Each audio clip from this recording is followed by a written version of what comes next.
একটা একটা করে আপনার সমস্যাগুলোর কথা আল্লাহকে বলেন।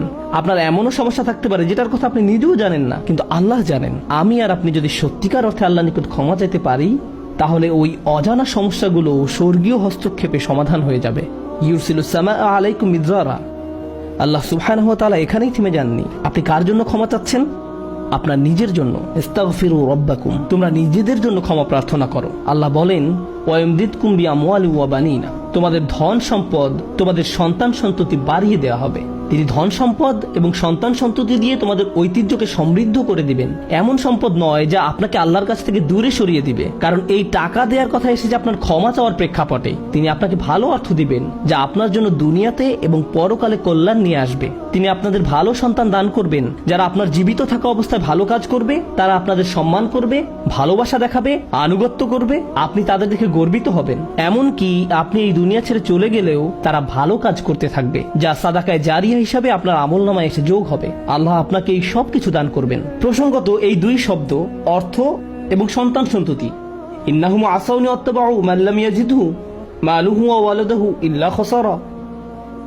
আমার সম্প্রদায় আমাকে অমান্য করেছে আর অনুসরণ করেছে এমন লোককে যার অর্থ ও সন্তান সন্ততি কেবল তার ক্ষতি বৃদ্ধি করেছে।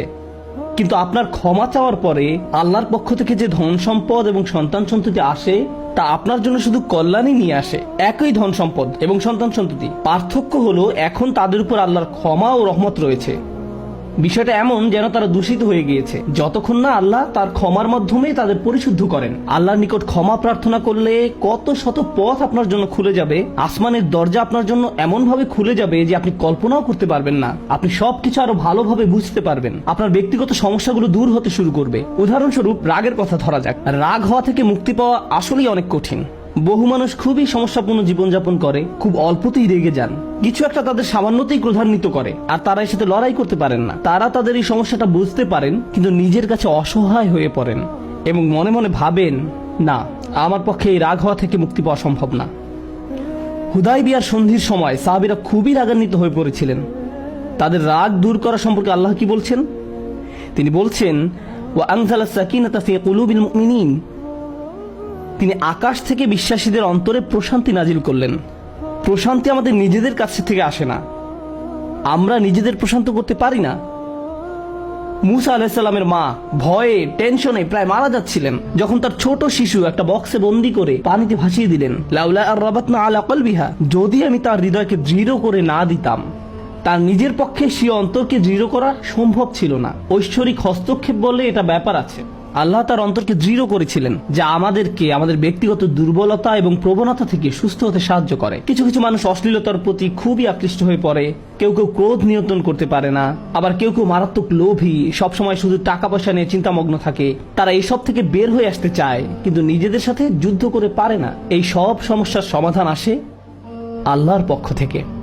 আপনার একান্ত ব্যক্তিগত গভীর সমস্যার সমাধান আসে আসমান থেকে। বৃষ্টি যেমন পৃথিবীকে পরিষ্কার করে দেয়, তেমনি আসমান থেকে আল্লাহর রহমত এসে আপনার সমস্যাগুলোকেও ধুয়ে মুছে পরিষ্কার করে দেয়। ওয়ায়াজআল লাকুম জান্নাতিন ওয়ায়াজআল লাকুম আনহারা, তোমাদের জন্য উদ্যান স্থাপন করবেন, তোমাদের জন্য নদী নালা প্রবাহিত করবেন। অর্থাৎ আল্লাহ বলছেন, যদি শুধু ক্ষমা চাও সবই দিব। আমি আপনি মনে করি যে যদি আমরা আল্লাহর কাছে ক্ষমা চাই তাহলে শুধু ক্ষমা পাবো, কিন্তু আল্লাহ বলছেন, যদি ক্ষমা চাও তাহলে এমন কিছু নেই যা আমি তোমাদের দিব না। বিষয়টা এমন যে আপনি ইচ্ছা করলে এক এক করে বিভিন্ন জিনিস চাইতে পারেন, অথবা শুধু ক্ষমা চান তাহলে সবই পাবেন। কি আর বাকি থাকে? অর্থ, সন্তান সন্ততি, আপনার সকল সমস্যার সমাধানে আকাশ খুলে যাবে, বাগান, নদী, সবকিছু আপনার জন্য প্রস্তুত। মানুষ সাধারণত মনে করে যে যদি তার আল্লাহর ক্ষমা চায় তাহলে এটা শুধু তাদেরকে পরকালে সাহায্য করবে, কিন্তু এই আয়াতগুলো আমাদের বলছে না। এই আয়াতগুলো আমাদেরকে বলছে যে না, আল্লাহ শুধু আমাদেরকে পরকালেই সাহায্য করবেন তা নয়, তিনি আমাদেরকে এই দুনিয়াতেও সাহায্য করবেন।